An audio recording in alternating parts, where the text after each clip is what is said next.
Good evening everyone. आज हम लोग प्रयाग के बारे में सीखेंगे और खास करके पंच प्रयाग के बारे में। प्रयाग का हमारे कल्चर में बहुत ज़्यादा इंपॉर्टेंस रहा है, क्योंकि प्रयाग में कहा जाता है कि प्रयाग में स्नान करने से आप पाप से मुक्त हो जाते हैं।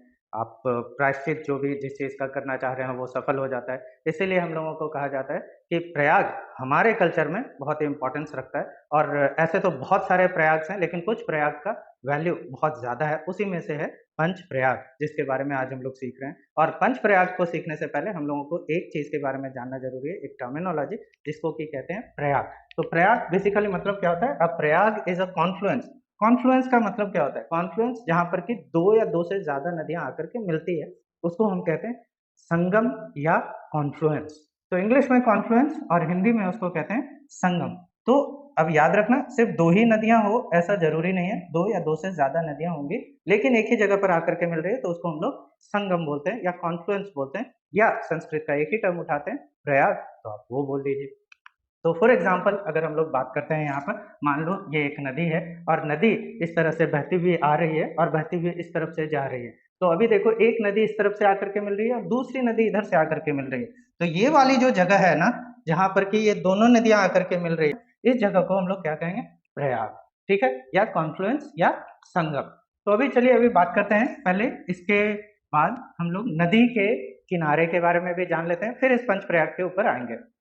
नदी के किनारे के बारे में बात करें तो मान लीजिए कि ये एक नदी है और इस तरफ से होकर के बहती आ रही है, इस तरफ से बह रही है। तो अभी एक किनारा तो ये होगा, दूसरा किनारा ये होगा या नहीं? पक्का क्लियर है ना?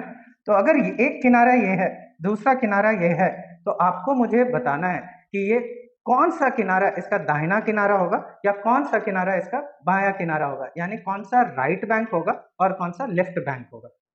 तो अगर मान लीजिए आप इस तरफ खड़े हो और यहाँ से इस तरह से देख रहे हो इस तरफ से, और दूसरा आदमी एक इस तरफ से खड़ा है और इधर देख रहा है, तो अभी इस दोनों के हिसाब से अगर ये इस तरफ से खड़ा है तो यहाँ पर इसका ये वाला हैंड राइट हैंड होगा और ये वाला हैंड जो है वो लेफ्ट हैंड होगा।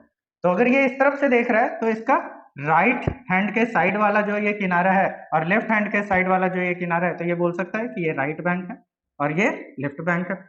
इधर से जो देख रहा है इसका ये राइट हैंड इधर है, यानी ये वाला राइट हैंड। अगर मान लीजिए कोई आदमी यहाँ पर नाव के बीचों बीच यहाँ पर खड़ा है, नाव के बीच में खड़ा है और इस तरफ देख रहा है, इस तरफ देख रहा है, तो इसका दाहिना हाथ इस तरफ है, तो उसके लिए ये राइट बैंक है और उसके लिए ये वाला लेफ्ट बैंक है। तो आखिर नदी के कौन से किनारे को लेफ्ट बैंक कहना चाहिए और कौन से किनारे को राइट बैंक कहना चाहिए? तो कंफ्यूज ज्यादा होने की जरूरत है नहीं है, मोरलेस ये बहुत ही सिंपल है, मैं आपको जानबूझ करके कंफ्यूज कर रहा हूँ। तो अगर हम इस नदी को देखें तो नदी बहते हुए इस डायरेक्शन से आ रही है और इस तरफ से चलती आ रही है, तो हमेशा हम लोगों को डायरेक्शन ऑफ द फ्लो देखना है। तो डायरेक्शन ऑफ द फ्लो इस तरफ से हो रहा है, तो जिस तरफ से भी डायरेक्शन ऑफ द फ्लो हो रहा है आपको उसी तरफ रख करके, और जिधर नदी का पानी बह रहा है आपको उसी डायरेक्शन में देखना है और उसके बाद तय करना है कि नदी का कौन सा राइट बैंक है और कौन सा लेफ्ट बैंक है। तो आपको यह समझ में आ जाएगा कि ये नदी का राइट बैंक ये है, क्योंकि अब आपको ऐसे समझना है, अगर आप अभी भी कंफ्यूज हो तो एक नाव में बैठ जाओ और नदी का पानी जिस तरफ बह रहा है उस तरफ फेस करके बैठो और उसके बाद देखो नदी के किनारे को, तो आपको समझ में आ जाएगा ये आपका राइट हैंड है तो ये वाला बैंक राइट बैंक, ये आपका लेफ्ट हैंड इस तरफ होगा तो लेफ्ट बैंक ये। तो एक्चुअल में लेफ्ट बैंक ये और राइट बैंक ये होगा। Do we understand? उम्मीद है कि अब आपको बात समझ में आ गई होगी। तो अब जब आपको अभी लेफ्ट बैंक और राइट बैंक नदी का समझ में आ गया है, तो हम लोग इसको थोड़ा और आगे देखते हैं कि ट्रिब्यूटरी किसको कहते हैं। यानी कि किसी भी नदी को अगर हम लोग देखते हैं तो कोई नदी ऐसे चल रही है, इस डायरेक्शन में बह रही है, अगर नदी इस डायरेक्शन में बह रही है तो जरूरी नहीं कि ये जहां से भी निकली है, यानी ये पहाड़ है और पहाड़ के पास से ये नदी निकली है, तो निकलने के बाद अगर कहीं पर भी ये जाकर के किसी चीज में मिल जा रही है, यानी समंदर में जाके मिल जा रही है या किसी बड़े से तालाब में जाकर के मिल जा रही है, तो यहाँ से इसके ओरिजिन पॉइंट से जहां पर कि ये अपने आप को ड्रेन कर रही है वहां तक के बीच में ऐसा बिल्कुल नहीं होता है कि ये सिर्फ और सिर्फ एक ही नदी चलती चली जाती है। इसमें बहुत सारी नदियां आकर के मिलती है अलग अलग तरीके से। तो ये सारी जो नदियां इस मुख्य धारा से जो मिलती है, इस मुख्य धारा की ये सारी नदियां क्या होगी? सहायक नदी होगी। और ये वाली एक्चुअली इसकी सहायक नदी ये होगी, ये इसकी सहायक नदी है और इस नदी की सहायक नदी फिर ये हो जाएगी। तो ऐसे कई सारी सहायक नदियां होती है एक मुख्य धारा में जुड़ते हुए एक नदी से। Do we understand now? तो अभी इसको ही हम लोग इसको इस तरह से समझते हैं कि मान लीजिए ये वाली एक नदी है जो इस डायरेक्शन से बह रही है, जो कि हम लोगों ने पहले ही देखा कि इस डायरेक्शन में वो बहती हुई आ रही है। अभी इस डायरेक्शन में ये नदी बहती हुई आ रही है, तो इसमें हम लोग देखते हैं कि एक इस नदी इस तरफ से आकर के मिली और दूसरी नदी इस तरफ से आकर के मिल रही है। अभी यहाँ पर संगम नहीं बन रहा है, ये एक संगम है, एक संगम, दूसरा ये है संगम जो हमने थोड़ी देर पहले सीखा था। लेकिन अभी हम लोग संगम के बारे में नहीं सीख रहे हैं, प्रयाग के बारे में नहीं सीख रहे हैं, अभी हम लोग सीख रहे हैं नदी के ट्रिब्यूटरी यानी उसके सहायक नदी के बारे में। तो अगर ये वाले इसको राइट बैंक तो हम लोगों ने समझ लिया, अगर इसका दाहिना किनारा तो ये है, तो राइट बैंक पर जो नदी आकर के मिल रही है उसको राइट बैंक ट्रिब्यूटरी बोलते हैं, और जो लेफ्ट बैंक पर आकर के मिलती है उसको हम लोग लेफ्ट बैंक ट्रिब्यूटरी बोलते हैं। आई होप इट मेड सेंस। समझ में बात आई? पक्का? श्योर हो? ओके, तो हम लोग आगे बढ़ते हैं। तो अब एक्चुअली हम लोग सीखते हैं, जब हम लोगों ने सीख लिया इतने सारी चीजों को, हम लोगों ने क्या क्या सीखा अभी एक बार रिकॉल करते हैं। तो सबसे पहले हम लोगों ने सीखा कि नदी के फ्लो के डायरेक्शन से हमें राइट बैंक और लेफ्ट बैंक देखना है।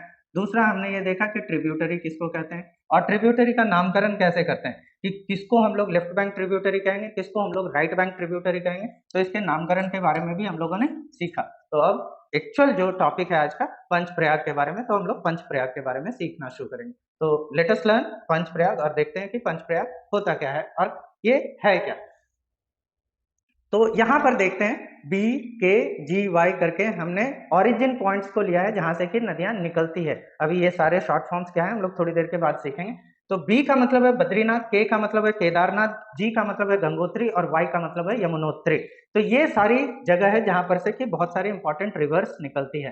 तो Badrinath is one of the most important pilgrimages है, तो इसके बारे में हमें सीखना जरूरी है। वैसे तो इन सारे को मिलाकर के 4 धाम भी कहा जाता है, तो इसी कारण से ये सारे के बारे में जानना भी बहुत जरूरी है आपको। लेकिन अभी हम लोग ज्योग्राफी के पॉइंट ऑफ व्यू से देख रहे हैं, कल्चर के पॉइंट ऑफ व्यू से बहुत ज्यादा नहीं देख रहे हैं, तो हम लोग सिर्फ और सिर्फ ज्योग्राफी के पॉइंट ऑफ व्यू से सीखने की कोशिश करेंगे। तो बद्रीनाथ में ही एक सतोपंथ ग्लेशियर है। ग्लेशियर उसको कहते हैं जहां पर कि पानी का बहुत बड़ा भंडार बर्फ के रूप में होता है, और ये ज्योग्राफी में जैसे ही हम लोग आगे बढ़ेंगे तो इसके बारे में और विस्तार से सीखेंगे। लेकिन अभी बस इतना ही समझना है आपको कि ग्लेशियर बहुत ही बड़ा बर्फ का एक टुकड़ा होता है जिससे कि पानी रिसता रहता है, और रिसते रिसते वो नदी के सोर्स के रूप में काम करता है, नदी के स्रोत के रूप में काम करता है। तो इसीलिए जितने भी बड़े बड़े ग्लेशियर्स हुए हैं वहां से नदी ओरिजिनेट होती है। तो नदी के ओरिजिनेट होने का एक्चुअल रीजन क्या है? बर्फ का वो बड़ा सा टुकड़ा यानी कि ग्लेशियर। तो यहाँ पर भी एक सतोपंथ ग्लेशियर, यहाँ पर से एक रिवर निकलती है और यह है कहाँ? बद्रीनाथ। ठीक है, तो बद्रीनाथ के पास सतोपंथ ग्लेशियर से जो ये रिवर निकलती है इसका नाम है अलकनंदा। ठीक है, ये अलकनंदा रिवर वहां से निकलती है, और अलकनंदा को इसके अपर रीच में, ये जो अपर रीच है तो ऊपर का हिस्सा, अपर रीच का मतलब जहां से नदी निकलती है, तो जहां से सोर्स है उस जगह से कुछ दूर तक, ठीक है, 100-150 किलोमीटर तक आप पकड़ करके चल सकते हो, अपर रीच। तो ये जो अपर रीच है उसमें इसको विष्णु गंगा के रूप में भी जाना जाता है, और अलकनंदा को ही विष्णु गंगा के नाम से भी पुकारा जाता है। और फिर जैसे ही ये नीचे बढ़ती है, आगे की तरफ बढ़ती है, थोड़ी दूर के बाद एक दूसरी नदी आकर के इसको कौन से बैंक पर मिलती है? अभी बताइए, अलकनंदा का सोर्स ऐसा है और इधर से ये फ्लो कर रही है, तो इसका राइट बैंक ए होगा या बी होगा? कौन सा बैंक, कौन सा राइट बैंक होगा, ए या बी? सोच करके बताइए। करेक्ट, तो बी क्या होगा? राइट बैंक, और ए क्या है? Left bank. तो अभी आप एक बात बताओ, ये जो नदी आकर के मिल रही है इस नदी का नाम है धौली गंगा, और ये धौली गंगा जो आकर के अलकनंदा से मिल रही है कौन से बैंक पर मिल रही है? राइट बैंक पर या लेफ्ट बैंक पर? लेफ्ट बैंक पर। तो ये ट्रिब्यूटरी है, Dhauli Ganga is a tributary of Alaknanda and it joins Alaknanda on its left bank या right bank? On its left bank. और ये जो लेफ्ट बैंक पर आकर के मिलती है, तो देखिए दो नदी जहां पर मिली उस नदी को, उस जगह को हम क्या बोलेंगे? संगम, या नहीं तो प्रयाग। तो देखिए एक प्रयाग बना रही है यहाँ पर, ये प्रयाग बन रहा है, और प्रयाग वी से शुरू होता है इसलिए हमने नाम यहाँ रखा है क्या? वी। और इस प्रयाग का नाम है विष्णु प्रयाग। याद रहेगा नाम, ये विष्णु गंगा नाम याद रहेगा तो आप समझ जाना उसके नाम से ये नामकरण किया गया है, तो Vishnu Prayag. What my point? Am I clear to the house? Okay, तो फिर आगे बढ़ते हैं। अभी जैसे ही अलकनंदा धीरे धीरे अब आगे बढ़ती है, तो एक और नदी आकर के उसको लेफ्ट बैंक पर ज्वाइन करती है। अभी समझ में आ रहा है कि ये लेफ्ट बैंक है, ठीक है, और ये रिवर का नाम है नंदाकिनी। नंदाकिनी नदी अलकनंदा को आगे जाकर के उसके लेफ्ट बैंक पर ज्वाइन करती है और एक फिर से एक प्रयाग बनाती है, और इस प्रयाग का नाम है नंदाकिनी रिवर के नाम से नंद प्रयाग। याद रहेगा आपको? नंद प्रयाग। और इसके बाद फिर से अलकनंदा जब आगे बढ़ती है तो एक और रिवर आकर के इससे लेफ्ट बैंक पर इसको आकर के मिलती है, और ये रिवर का नाम है पिंडार गंगा। तो पिंडार गंगा यहाँ पर मिलती है तो एक और प्रयाग बनाती है, उस प्रयाग का नाम क्या है? अब क्या नाम है? कर्ण प्रयाग। ठीक है, तो इस प्रयाग के से शुरू होता है तो उस प्रयाग को हम बोलेंगे कर्ण प्रयाग। ठीक है, तो अभी चलिए एक बार हम लोग इसको रिकॉल कर लेते हैं। इतना सारा चीज हम लोगों ने सीखा, तो सारी चीजें एक साथ अगर हम लोग पढ़ेंगे तो हो सकता है हमें याद रखने में दिक्कत हो, तो एक बार हम लोग रिकॉल कर लेते हैं। Let us recall. तो सबसे पहले आपको ये बताना है कि बी का मतलब क्या है। बी का मतलब बद्रीनाथ, के केदारनाथ, जी गंगोत्री एंड वाई यमुनोत्री। तो बद्रीनाथ में कौन सा ग्लेशियर है ये आपको बताना है। विच ग्लेशियर इज इन बद्रीनाथ? तो सतोपंथ ग्लेशियर। और वहां से कौन सी नदी निकलती है? अलकनंदा। अलकनंदा को अपर रीच में हम लोग किस नाम से जानते हैं? विष्णु गंगा।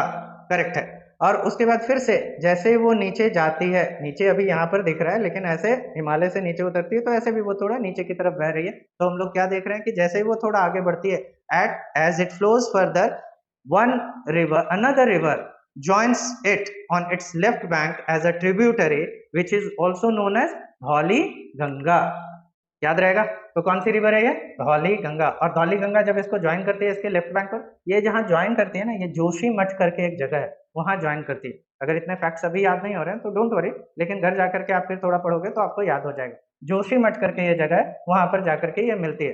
तो इस प्रयाग को किस नाम से जानते हैं? विष्णु प्रयाग। Good, correct, Vishnu Prayag. अभी फिर से एक दूसरी रिवर इसको लेफ्ट बैंक पर आकर के ज्वाइन कर रही है। कौन सी रिवर इसको लेफ्ट बैंक पर ज्वाइन कर रही है?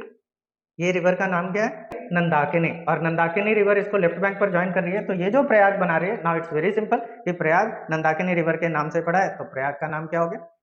नंद प्रयाग। तो याद रहेगा यहाँ तक। और तीसरा रिवर जो इसको फिर से लेफ्ट बैंक पर आगे बढ़ते हुए लेफ्ट बैंक पर आकर के फिर से ज्वाइन करती है, what is the name of this river? ये थोड़ा डिफिकल्ट है, इसका नाम थोड़ा सा दूसरी तरह का, तो हो सकता है कि आपको याद करने में थोड़ी दिक्कत हो, बट डोंट वरी, 3-4 बार जब आप पढ़ेंगे ये आपके सामने से गुजरेगा तो ये भी याद हो जाएगा। What's the name of this river?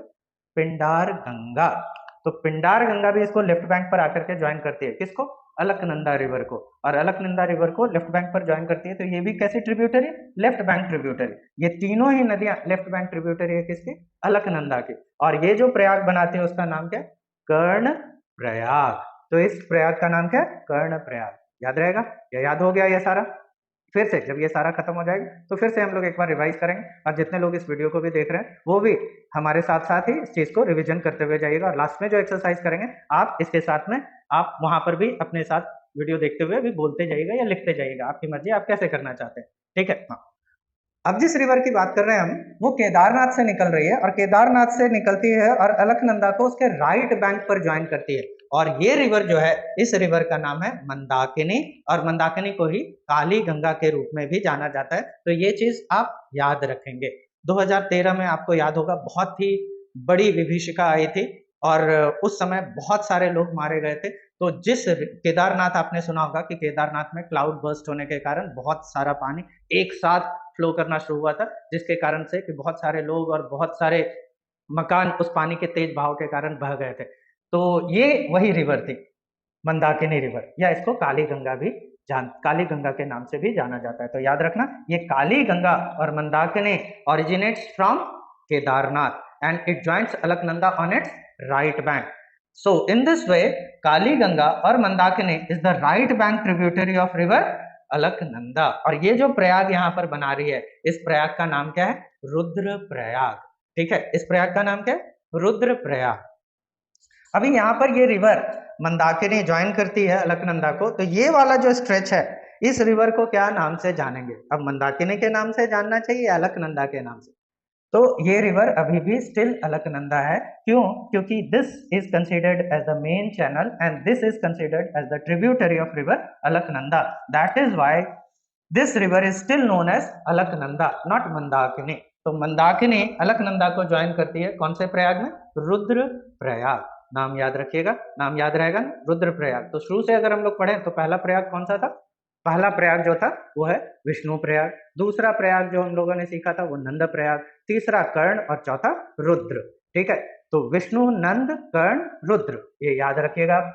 इसके बाद फिर गंगोत्री से एक रिवर निकलती है और ये अलकनंदा को ज्वाइन करती है राइट बैंक पर। तो this river which is indicated in red colour joins Alaknanda on its right bank, और इस नाते this river is the right bank tributary of river Alaknanda. तो नाम बताना तो बहुत सिंपल है, गंगोत्री से जो रिवर निकलती है उस रिवर का नाम क्या है?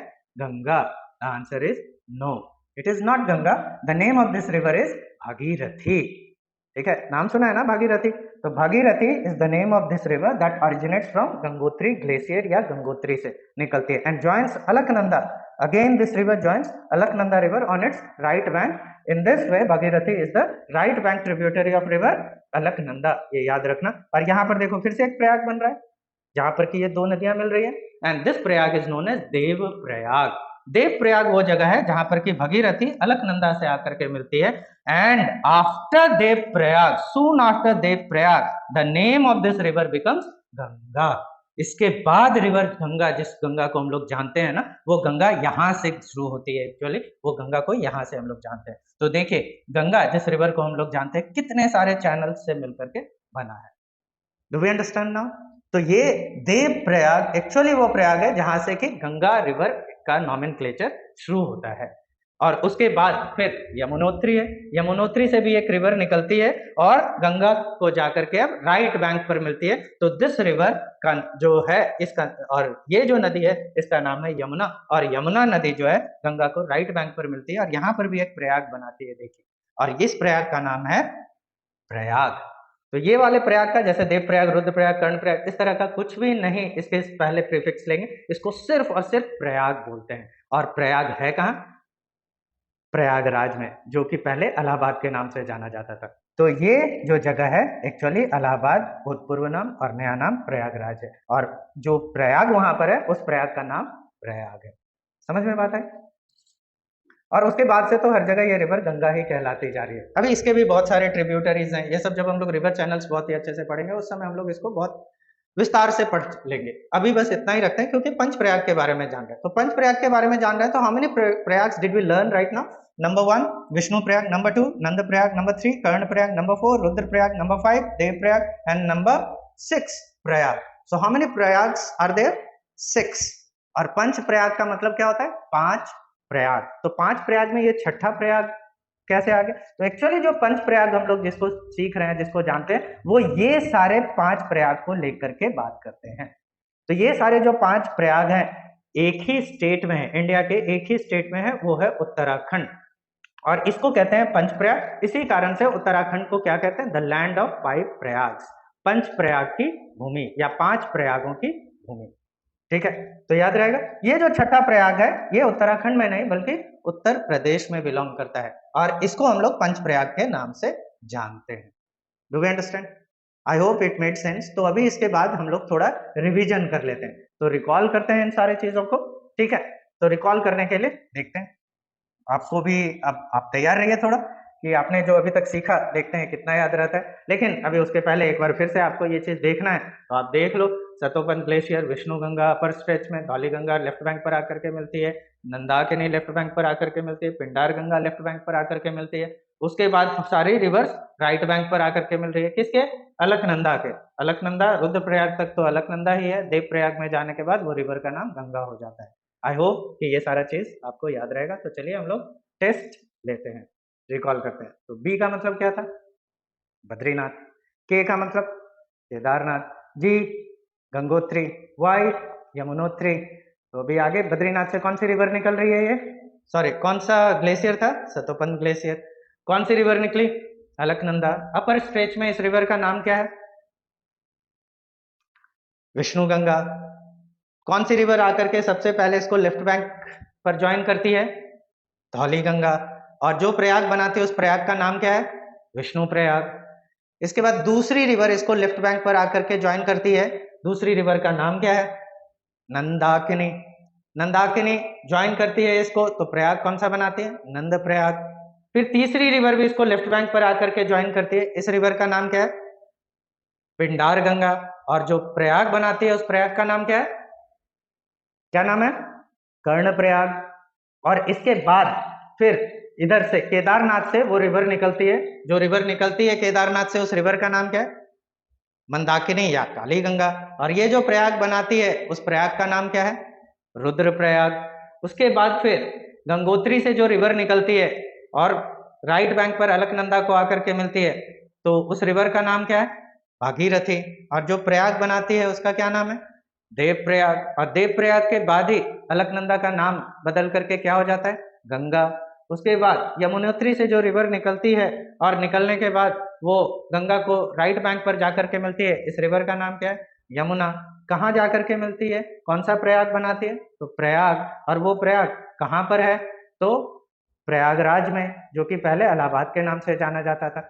लेकिन पंच प्रयाग किसको कहते हैं? तो सिर्फ और सिर्फ इन सारे चीजों को मिला करके 3, 4 और 5 इनको मिला करके पंच प्रयाग कहा जाता है। कहाँ है ये सारे पंच प्रयाग?